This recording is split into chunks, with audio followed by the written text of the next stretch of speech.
Hey guys, what's going on? Flawless Exotic Creations here, coming to you guys with another video, and this is going to be one for the Getting Established series. I believe this is going to be episode 7. In this episode, we want to talk a little bit about odds and your chances on hitting certain combos. It's a really serious topic because getting established and getting going takes a lot of time and finances to do so. And you want to make sure that you can maximize your ROI by making the proper choices and decisions along the road. We harp on getting, everything going and organized as far as your business plan, your breeding plans. And for us, we like to tailor everything pretty much around our males.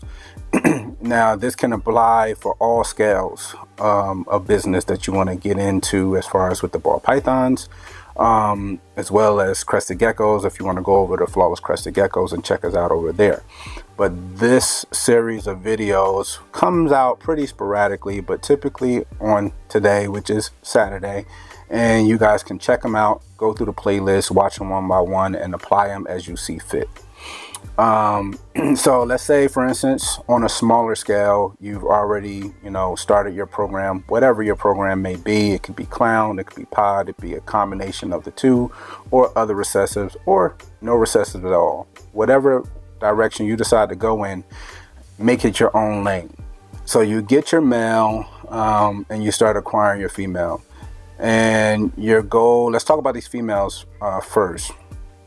Let's say you're in a double recessive and you want to tie black pastel, let's say black pastel and orange dream into your recessive. There's absolutely nothing wrong with going out and getting a black pastel orange dream double het for whatever recessives you're working with, and working that route. But 9 times out of 10, you want to make sure that you can acquire the best females that fit your program. Doesn't always have to be the most expensive, but you want the best decision on your females as well as your males.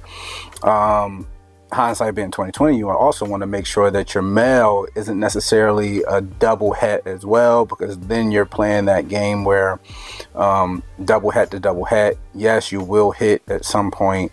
Yeah, you're working against the odds, which is what this video is about.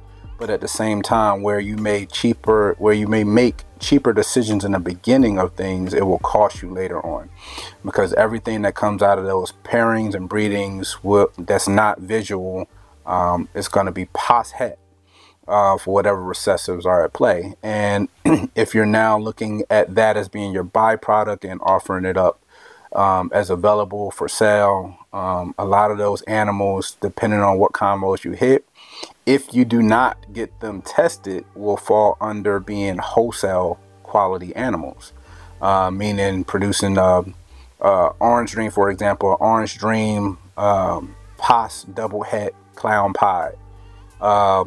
Even a female at that caliber, you're probably looking in this market at $75, $100 female, versus, let's say, that same female being double het, clown pod, you may be looking at $300. So probably triple the cost. And again, just using it as a off the top of the head example.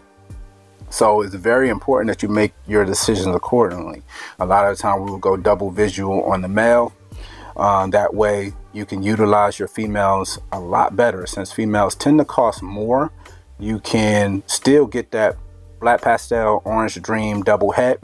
Shoot, get 2 of them, 3 of them, which is what we're going to get to in this video. But at least when they're all up to size and being paired and producing for you, anything that's non-visual will automatically be het. It won't cost you extra funds to get it genetically tested.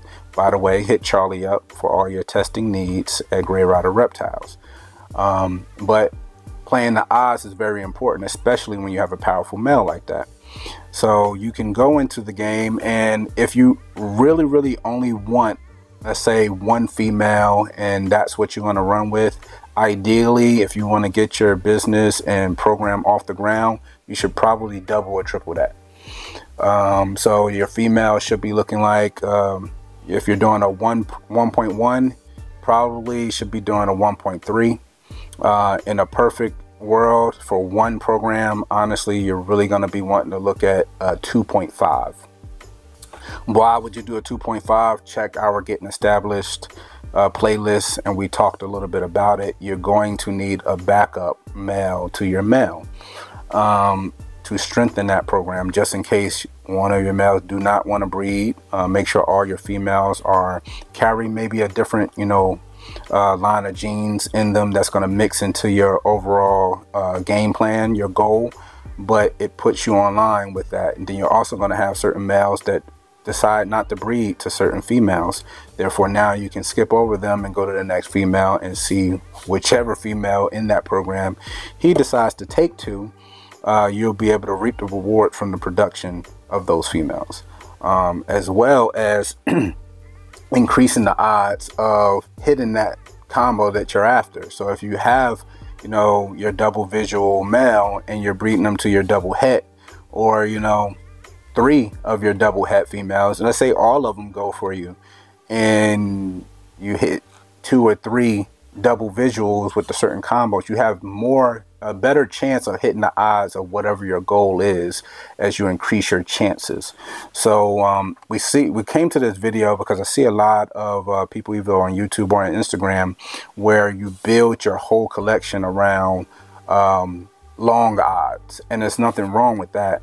But if you're doing 1-to-1, meaning I'm going to get started breeding and I'm going to breed my double het male to my double het female, and this is the pairing I'm going to go with. This is my only pairing. I'm going to grow them out for 2-3 years, pair just that pairing together.